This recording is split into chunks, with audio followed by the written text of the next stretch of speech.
The fluorescent lights of the Willow Pines Community Center's multi-purpose room hummed with a flat, indifferent buzz.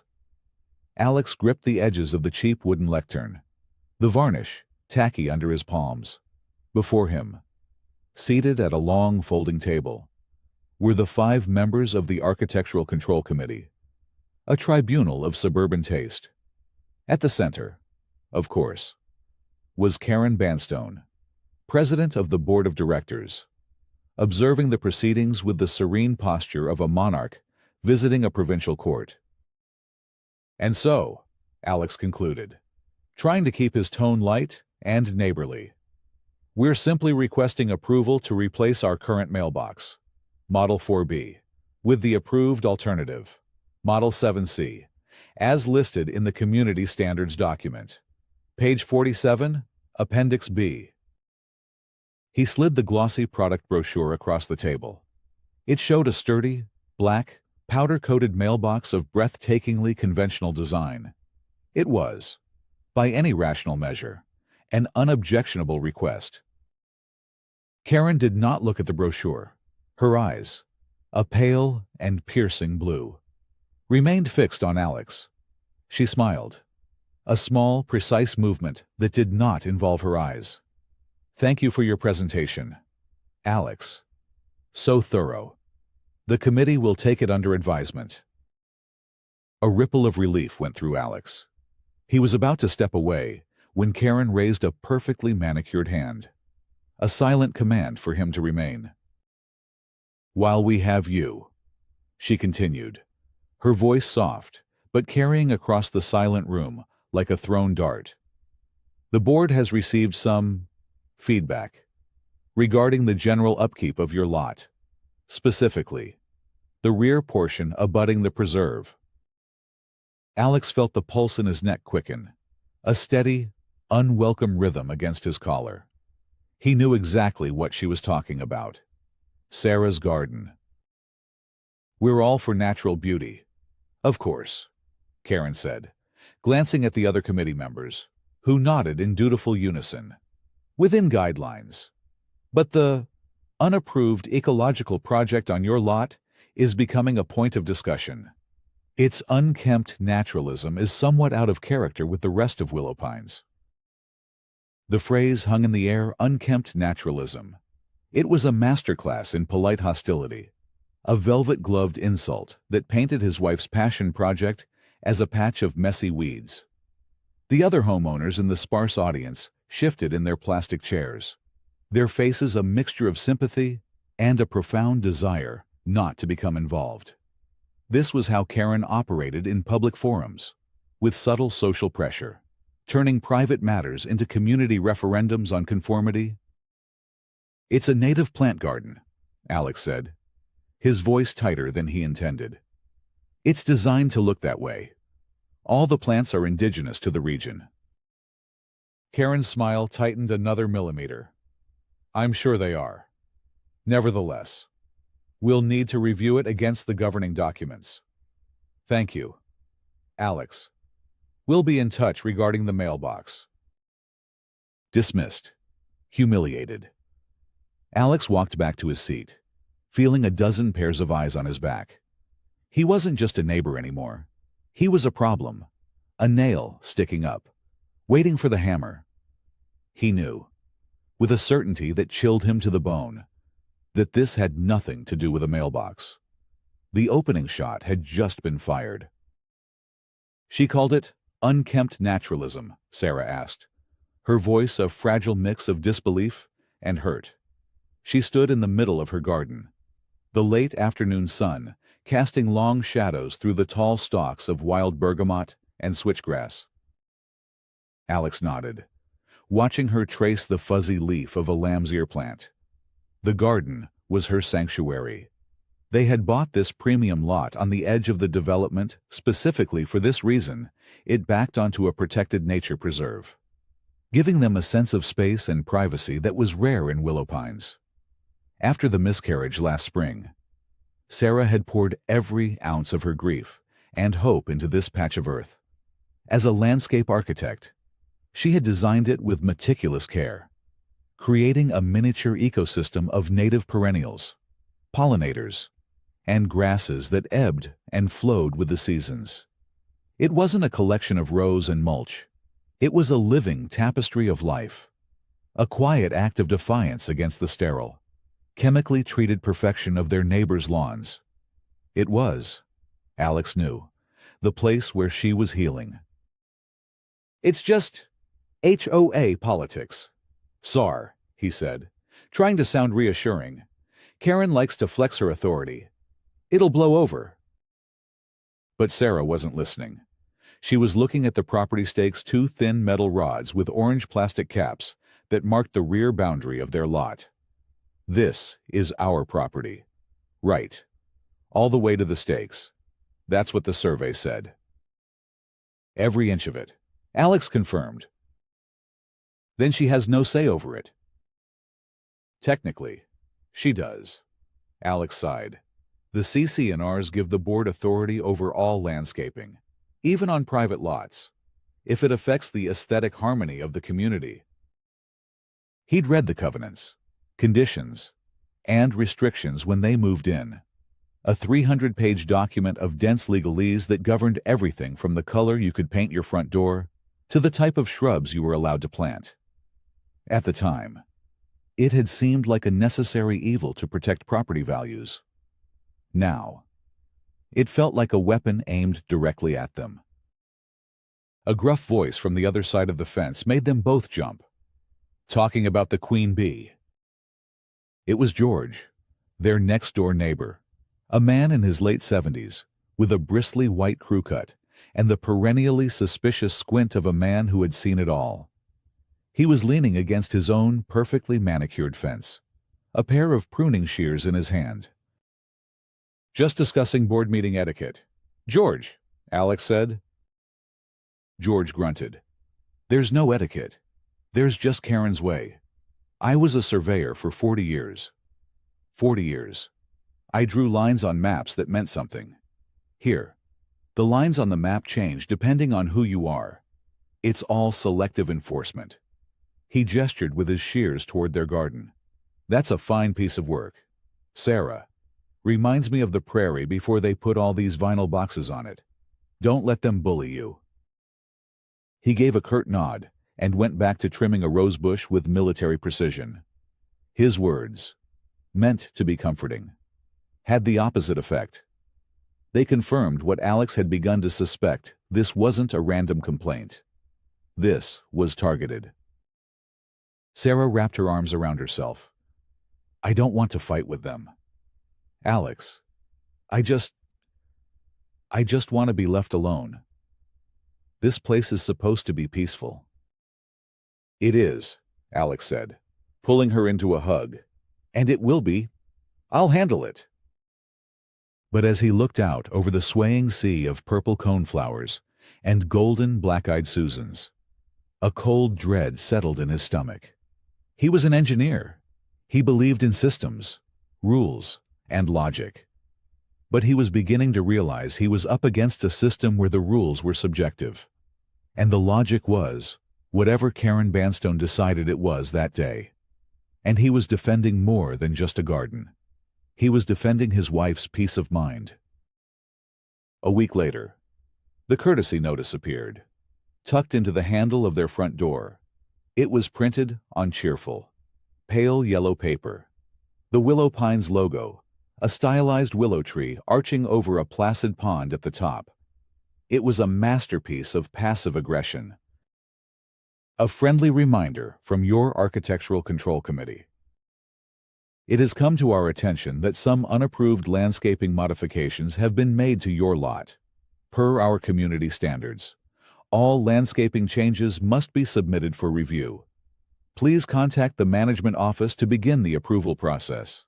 We're here to help maintain the beauty of our community together. The exclamation points felt like tiny daggers.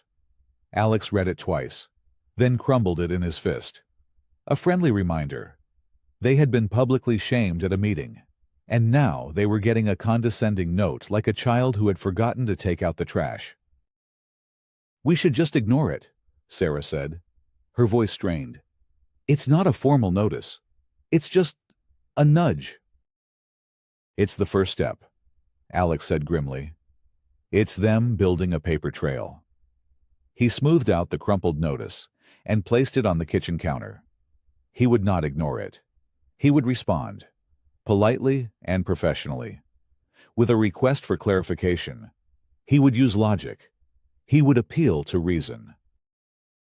He spent an hour drafting a polite email to the management company, citing the conversation at the ACC meeting, explaining the nature of the native garden, and formally requesting information on which specific rule they were allegedly in violation of.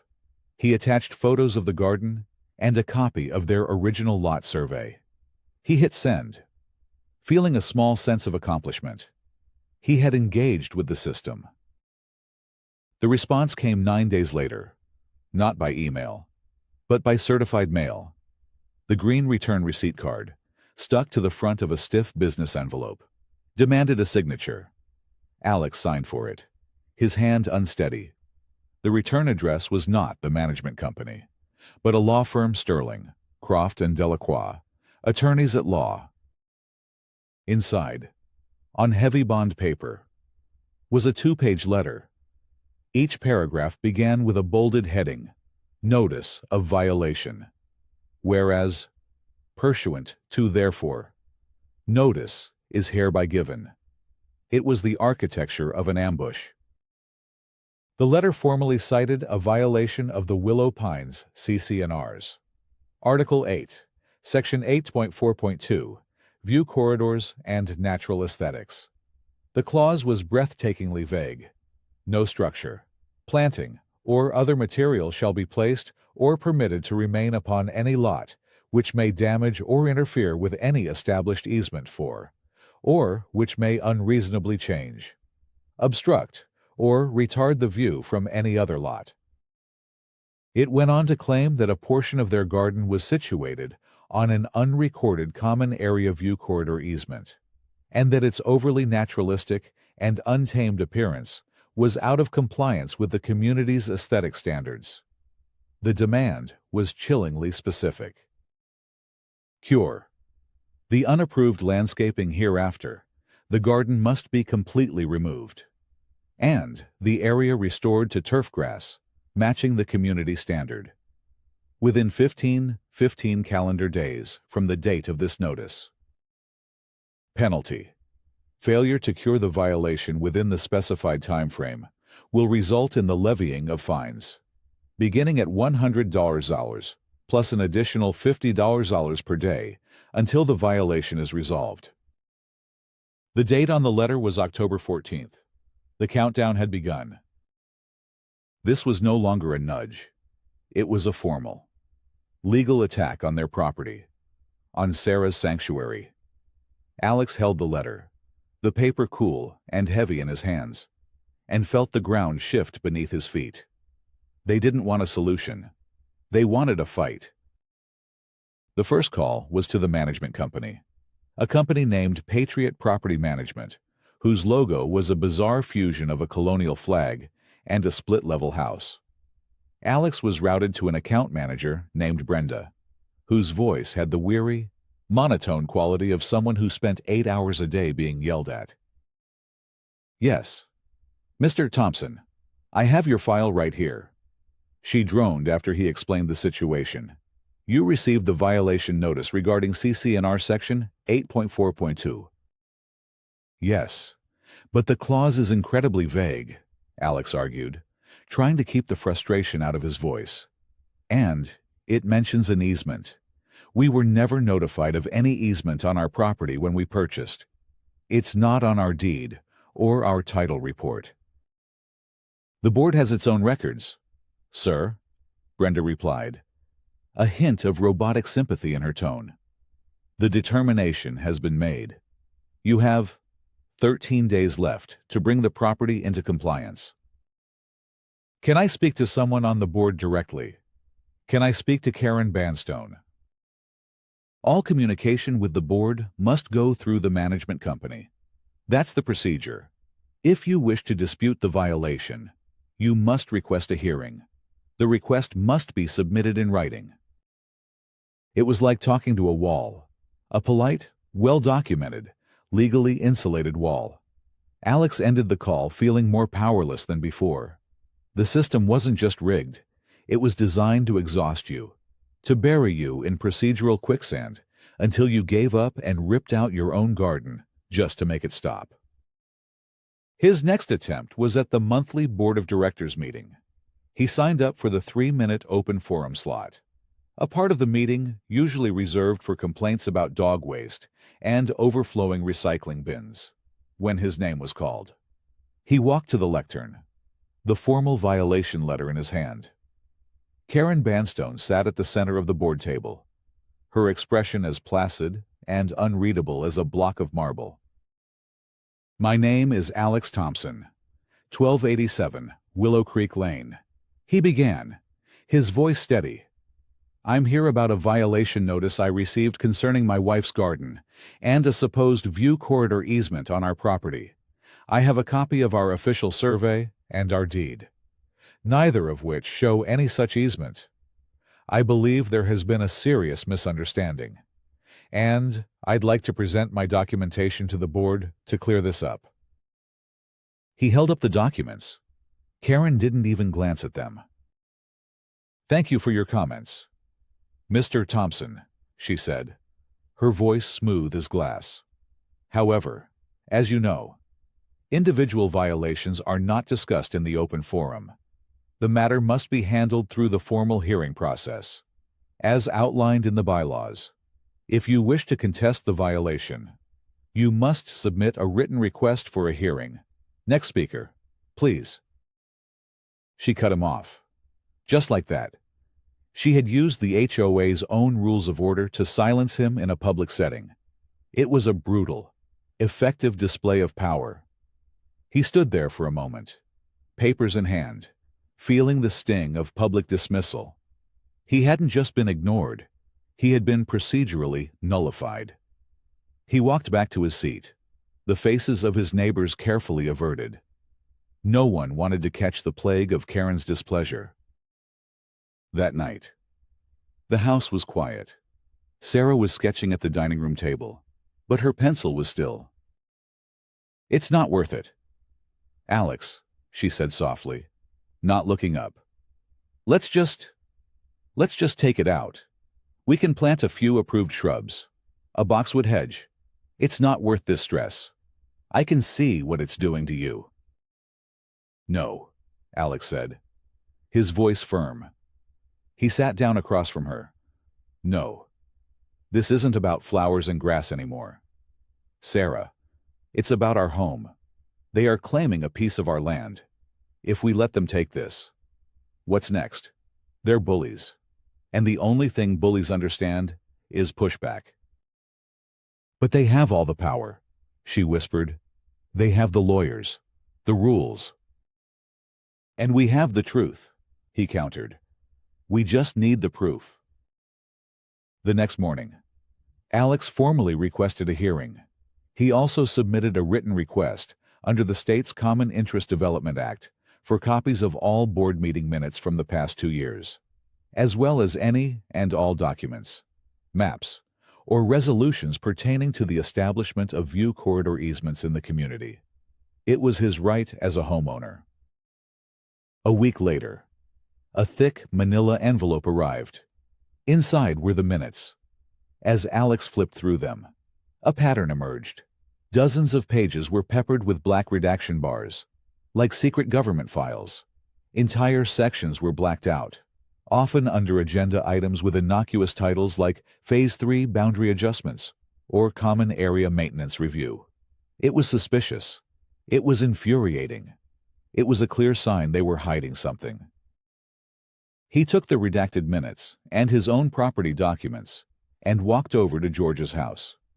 He found the old surveyor in his garage, meticulously cleaning a set of antique drafting tools. The garage smelled of oiled steel and sawdust. Alex laid the documents out on the workbench. "George, you said the lines on the map change around here. I think someone is actively trying to change them on my property. Can you look at this?" George put on a pair of reading glasses and leaned over the papers. He studied the violation notice. Then Alex's deed. Then the redacted minutes. He grunted, a sound of professional disgust. View corridor easement. Huh, he muttered. Classic trick. Vague enough to mean anything they want it to. And unrecorded. That's sloppy. Or it's intentional. He tapped the redacted pages with a thick finger. This is where your answer is. Under these black marks. He looked at Alex over the rim of his glasses. You want to fight this. You can't just use your deed. You need the official map. The one that's filed with the county. The plat map. That's the legal record. Everything else is just commentary. I'll pull it for you. I'll also check the county recorder's office for any easement filings related to this development. If they filed something. Even improperly. It'll be there. Thank you, George. I don't know how to repay you. George waved a dismissive hand. Watching someone stand up to Karen Banstone is payment enough. She once tried to fine me because the oil stain on my driveway was, and I quote, an irregular and aesthetically displeasing shape. I sent her back a notarized letter with a Rorschach analysis of the stain. Haven't heard from her since.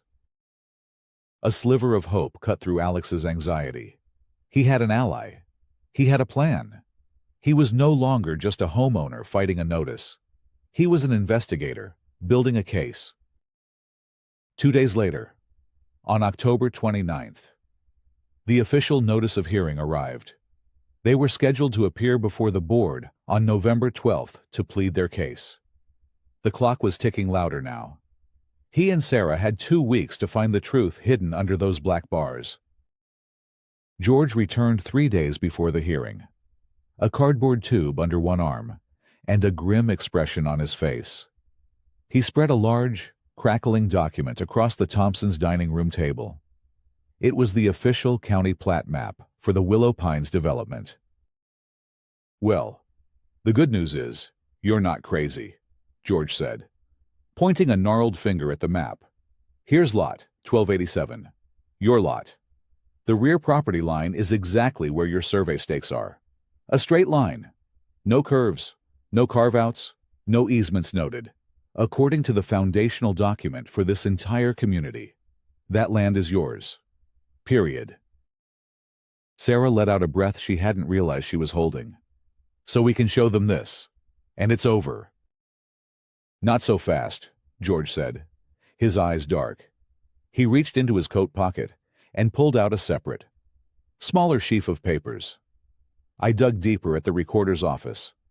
There's no easement officially recorded against your property title. But I found this.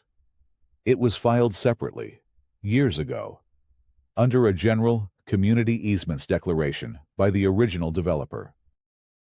He laid a document on the table. It was titled Declaration of View Corridor Easement, Phase 3.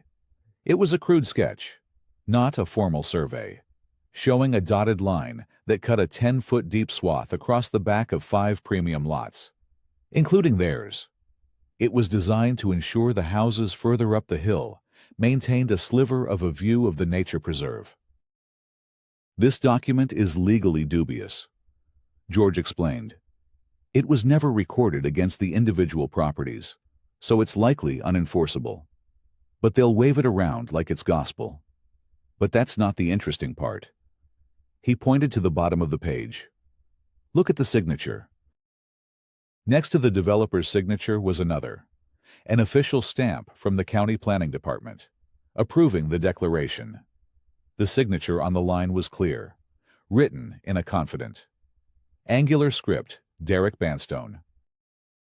Derek Banstone, Alex asked, the name instantly familiar.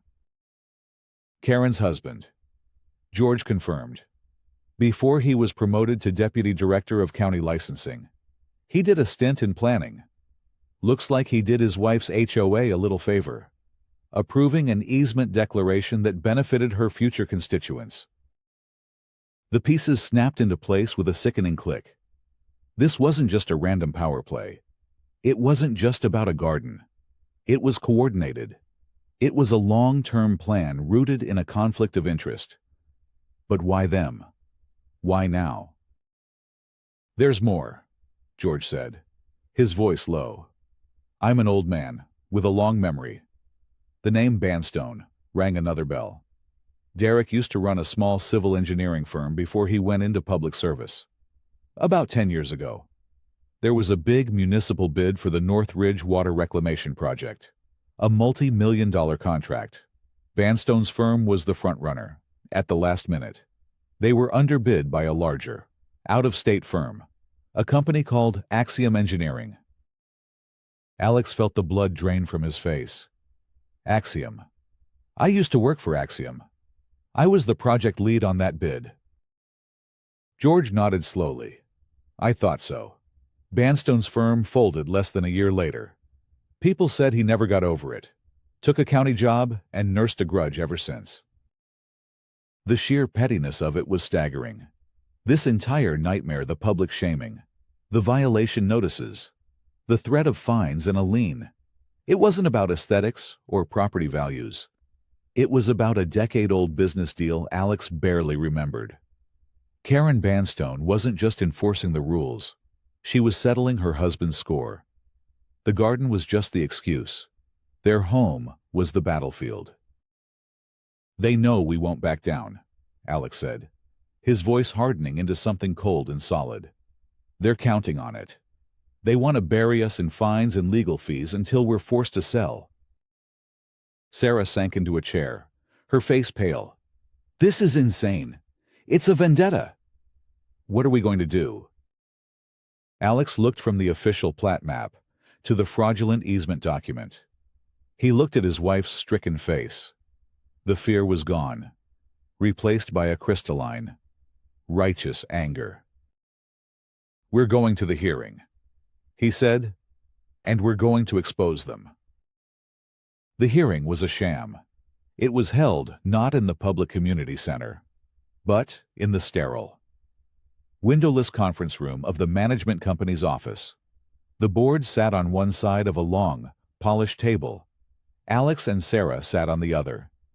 It was designed for intimidation. Alex presented his case with the cool precision of an engineer. He laid out the official county plat map, highlighting their undisputed property line. He presented their deed and title insurance policy, both clear of any easements.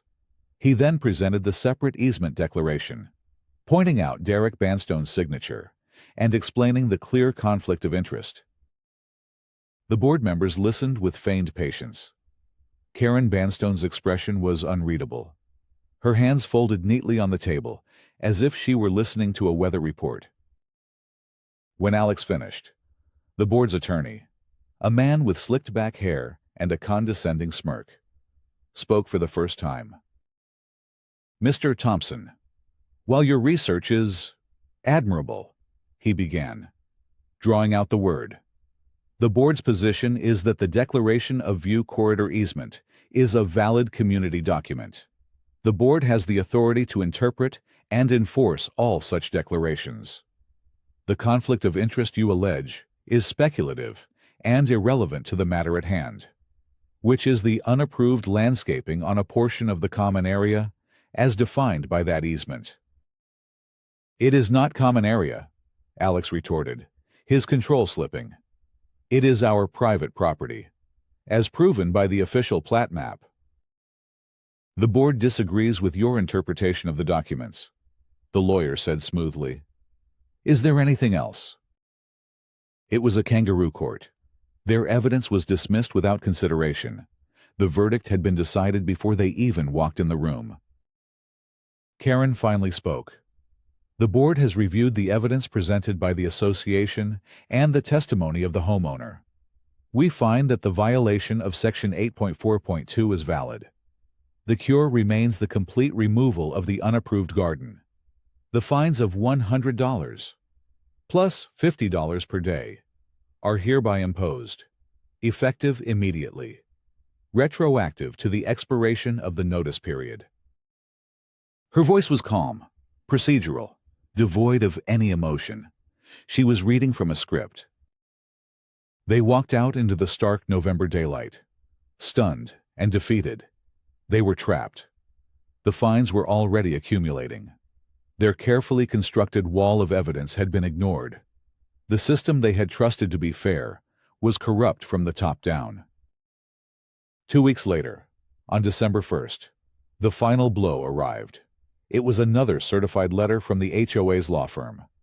Alex's hands shook as he opened it. The letterhead was stark. Final notice and intent to place a lion. The legalese was dense, but the message was terrifyingly clear. The unpaid fines had now reached over $900, if the full amount, plus accumulating daily fines and new legal fees, was not paid within 30 days. The Willow Pines Homeowners Association would place a lien on their property. A lien would cloud their title, violate the terms of their mortgage, and could ultimately lead to foreclosure.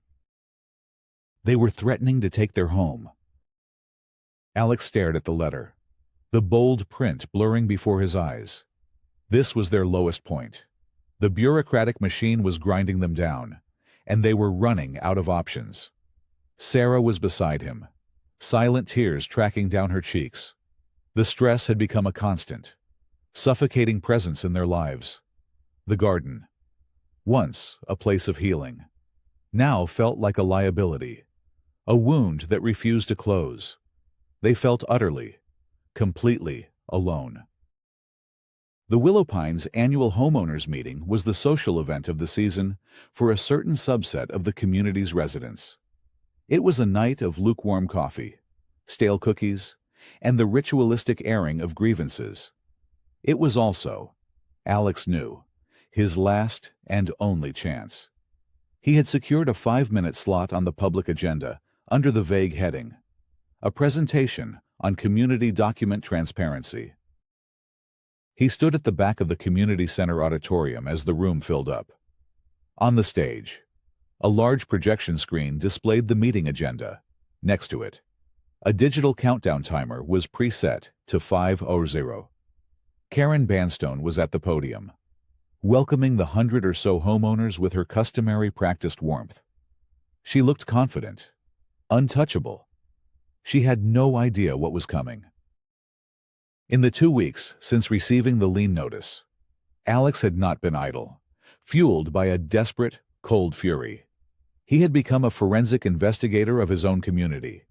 He spent days at the county records office, cross-referencing every document signed by Derek Banstone. He had combed through old community newsletters and online forums. And then, he'd gotten a break. An anonymous email had appeared in his inbox. The sender was a board member who had grown a conscience. "I can't be part of this anymore." The email read, "They are hiding more than just your easement." Attached was a single file, a PDF of the unredacted board minutes from the past 2 years.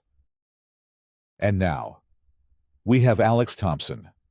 From 1287 Willow Creek Lane, Karen announced, a slight edge to her voice. He has a presentation on transparency.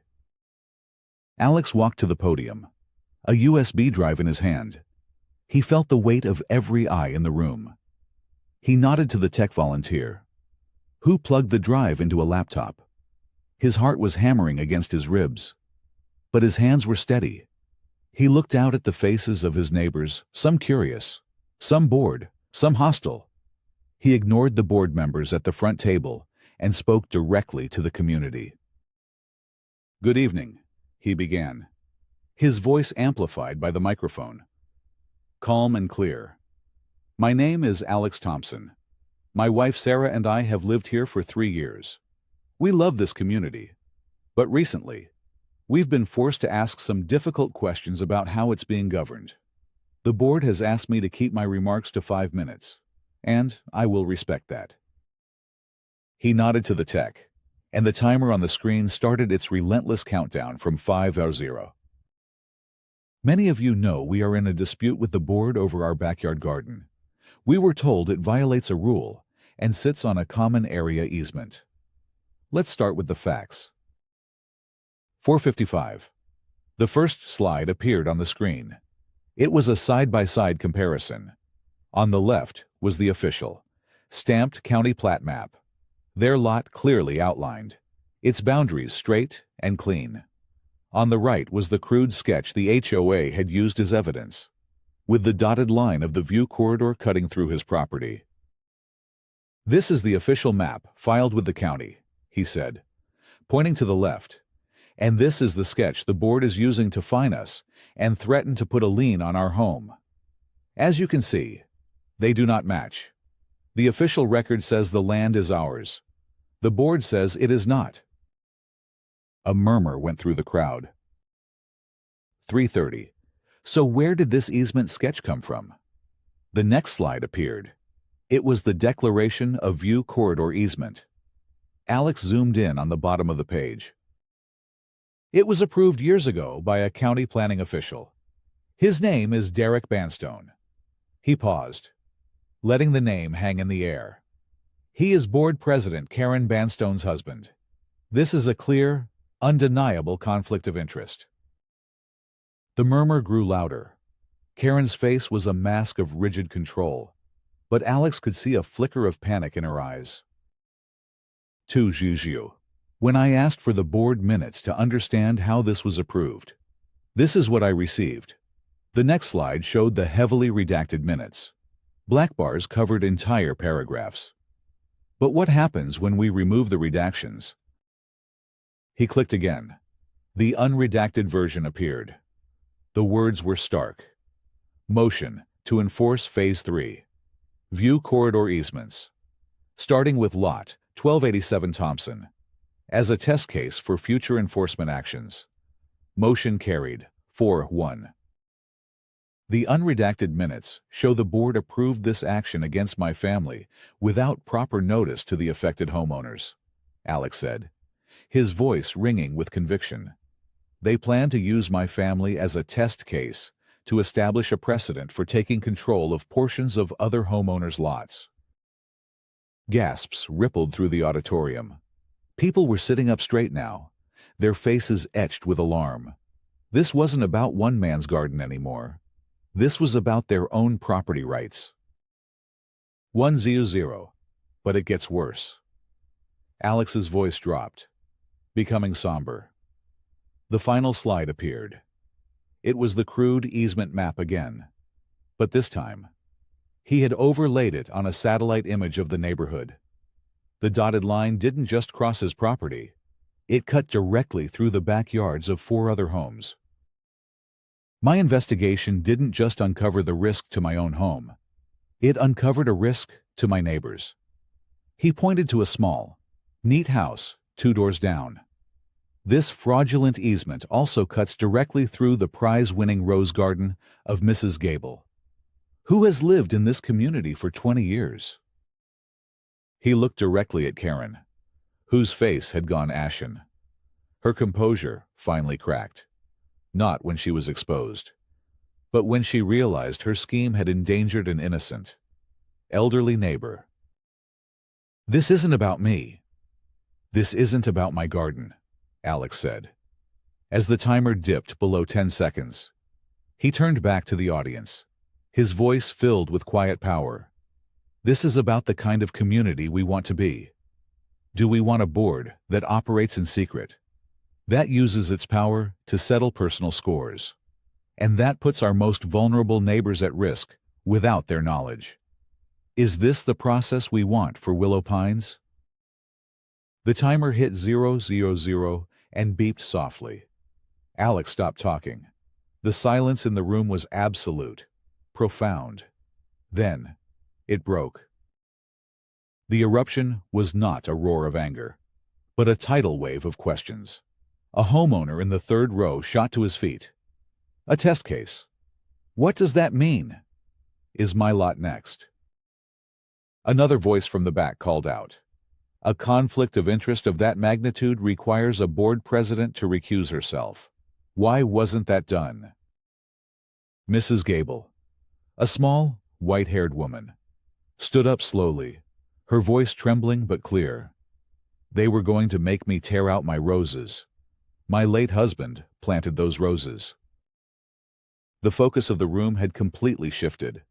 Alex had successfully transformed his personal battle into a community crisis. He hadn't called Karen a criminal. He had shown the homeowners that the board's process was a threat to every single one of them. The representative from Patriot Property Management, a woman in a crisp blue blazer, looked horrified. Her clients were imploding in a public forum. George stood up, his voice booming across the room. I make a motion from the floor for a full, independent financial and procedural audit of this board and its management company, effective immediately, and I move for a vote of no confidence and an immediate recall election for the entire board of directors. Seconded, yelled a half-dozen voices at once. The room devolved into procedural chaos.